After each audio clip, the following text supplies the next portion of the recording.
Good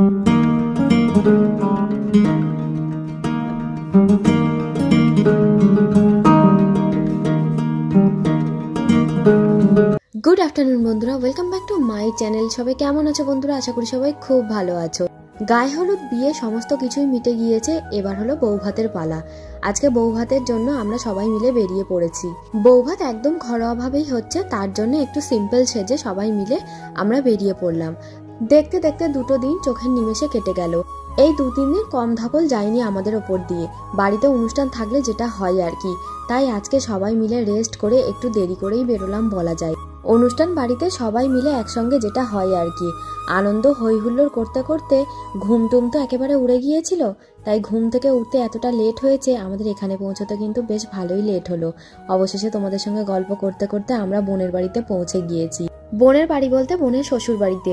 আর আমরা সকলে পিছনে ঘুরে ঘুরে দেখছি, আসলে আমরা তো পৌঁছে গিয়েছি, আর একটা গাড়িতে আরো লোকজন আছে, তারা এসে পৌঁছালো কিনা সেটাই দেখছি। আমরা আবার আসার সময় একটা কাণ্ড করেছি, সেটা হলো রাস্তাটা ঠিকঠাক বুঝতে না পারায় অনেকটা রাস্তা আমরা ঘুরে এসেছি। আরে ঢুকেই বোনকে এক ঝলক তোমাদেরকে দেখিয়ে দিলাম। আর বাইরে সবাই বসে আছে, আর আমরা সবাই মিলে এখন এখানে ঘরে বসবো। এই যে মাসিরা সবাই চলে এসেছে, মাসিদের জন্যই আমরা অপেক্ষা করছিলাম, ওরা ছিল অন্য গাড়িতে। আর যেটা হয় আর কি, লেট করে আসলে কেন লেট করে এসেছি সেই সমস্ত কিছু তো ভালোভাবে বুঝিয়ে বলতেই হয়। সেটাই বলছিলাম আর কি, যে আমাদের আজকে কেন এতটা লেট হয়ে গেল। আর এদিকে আমার বোনও আমাদের জন্য অপেক্ষা করছিল, সেই সব নিয়েই আর কি কত রকমের গল্প চলছে।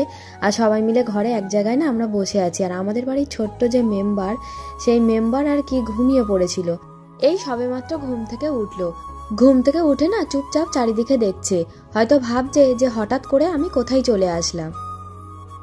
বোনকে তো বিয়ের দিনে সাজে খুব সুন্দর লাগছিল, আর আজকে বৌভাতের সাজেও কিন্তু খুব সুন্দর লাগছে। বিয়ের এই কয়েকটা দিনের মধ্যে কোণে যখন নানা রকম ভাবে সাজে, প্রত্যেক দিনের সাজে তাকে আলাদা রকম ভাবে সুন্দর লাগে। আর এদিকে আমাদের তো নানা রকম গল্প, হাসি, মজা, ইয়ার্কি চলছেই। আমরা তো অনেকটা লেট করে এসেছি, তাই সবাই খাওয়া দাওয়ার জন্য খুব তাড়া দিচ্ছিল। অনেকটা লেট হয়ে গেছে কিনা দুপুরের লাঞ্চের জন্য, তাই এখানে আমরা সবাই মিলে এখন দুপুরের লাঞ্চ করতে বসে পড়েছি। এখন আর দুপুর নেই, দুপুর গড়িয়ে এখন বিকেল হয়ে গিয়েছে।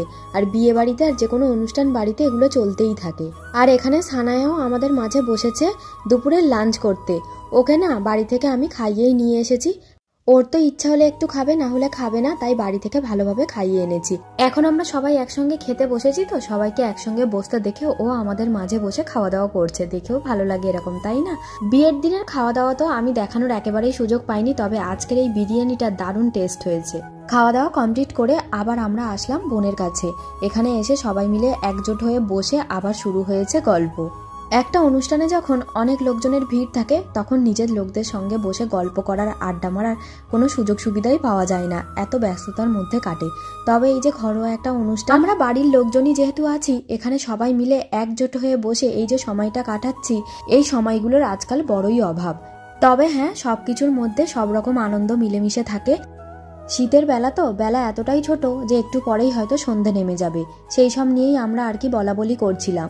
তবে যাই হোক, বহুদিন পরে এই যে ভাই বোনেরা মিলে একটা অনুষ্ঠানে একজোট হয়ে এই যে বসে গল্প করা, হই হুল্লোড় করা, এগুলো কিন্তু সারা জীবন স্মৃতি হয়ে থেকে যাবে। বিয়ের দিন একটা অন্যরকম ব্যস্ততার মধ্যে দিয়ে সারাটা দিন কাটছিল, তবে সেই ব্যস্ততা আজকে আর নেই।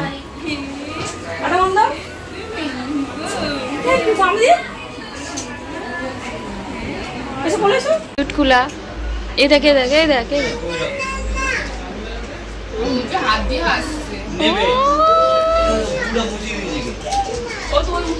ইনি হলেন আমার বোনের শ্বশুর মশাই, আর আমার কাকু দুজন মিলে দাঁড়িয়ে একটু গল্প করছিলেন।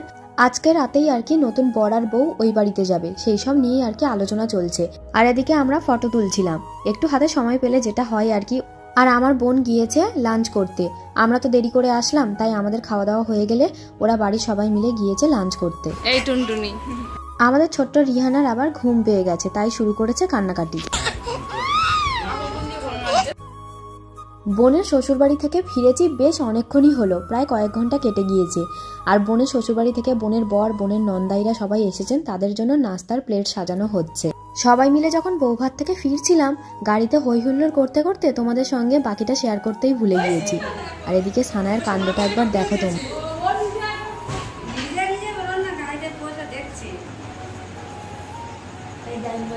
ওয়াও সানায়া বিয়ে বাড়িতে তো রিচুয়ালসের কোনো শেষ নেই, একটার পর একটা চলতেই থাকে। তেমনই একটা রিচুয়ালস আছে যে নতুন জামাই যখন শ্বশুরবাড়িতে আসে শাশুড়ি মাকে সালাম করে একটা শাড়ি দিয়ে থাকেন। তো সেই রিচুয়ালসই আর কি এখানে পূরণ করা হচ্ছে। আর বিয়ে বাড়ি বলে কথা, ঘর বাড়ির অবস্থা একটু খারাপ, চারিদিকে সমস্ত জিনিসপত্র ছড়িয়ে ছিটিয়ে আছে, এটা কিছু করার নেই। তারপরে এখন চলে এসেছি রাতের ডিনারের টেবিলে। বাড়ির নতুন জামাই আর নতুন জামাইয়ের যে জিজুরা আছেন তাদের জন্য এখানে টেবিল সাজানো হয়েছে। প্রচুর খাবার দাবার আছে, আপাতত যেগুলো আনা হয়েছে সেগুলোই তোমাদেরকে একবার দেখিয়ে দিলাম। আরও খাবার দাবার আছে যেগুলো পরে আনা হবে। শুধু বাড়ির নতুন জামাইরা না, বাড়ির আরও যারা পুরানো জামাইরা আছে তারাও একসঙ্গে বসে আজকে খাওয়া দাওয়া করবে। এদিকে সবাই খাওয়া দাওয়া করছে আর আমি এর মাঝে না সানায়াকে খাইয়ে নেব। এখন প্রায় অনেকটাই রাত হয়ে গিয়েছে। এখানে বাড়ির জামাইদের খাওয়া দাওয়া হয়ে গেলে তারপরে আমরা এখন বসলাম খেতে। সবাই খাওয়া দাওয়া শুরুও করে দিয়েছে। আমি ওদিকে সানাইকে খাওয়াচ্ছিলাম, তো তাই বোনদেরকে বললাম যে তোরা খাওয়া দাওয়াটা শুরু কর, আমি আসছি। রাতের ডিনার শেষ হলে আমাকে আবার ফিরে যেতে হবে ওই বাড়িতে।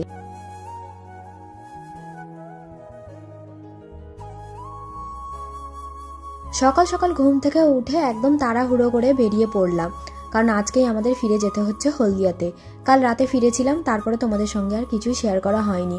সানায়াকে ঘুমের মধ্যে তুলে নিয়েছি, তো তাই ও আছে ঘুমের চোখে। গাড়ির মধ্যে জানি ঘুমিয়ে পড়বে, তবে এই যে কয়েকটা দিন জমজমাট একটা পরিবেশ থেকে আবার ফিরে যেতে হচ্ছে, আবার সেই পুরানো জীবনযাপনে। রোজকার ব্যস্ততা, সানায়ের স্কুল, বরের অফিস, এই সমস্ত কিছু আবার শুরু হয়ে যাবে।